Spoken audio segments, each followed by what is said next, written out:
हे बघा, मी हे मोदक उकडायला लावलेत मस्त आणि मोदक करून घेते. हा व्हिडिओ माझा गणेश जयंतीचा आहे.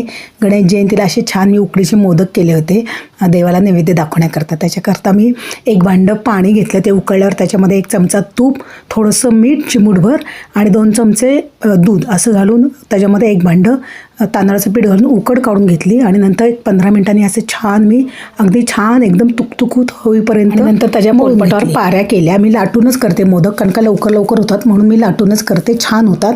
अशा सगळ्या कळ्या काढून त्याच्यामध्ये सारण भरून सगळे मोदक तयार करून घेतले. खरं तर मी कणकेचे करणार होते, पण मुलगी म्हणाली आई नाही उकडीचे छान लागतात, म्हणून मग उकडीचेच मोदक केले.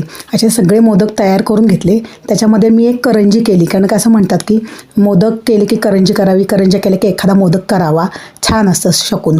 असे सगळे मोदक मी चाळणीवर उकडून घेतले खाली पाणी ठेवून आणि अशा मोदकांचा मी नैवेद्य दाखवला देवाला. तर कसा वाटला तुम्हाला? नक्की लाईक करा, सबस्क्राईब करा. धन्यवाद.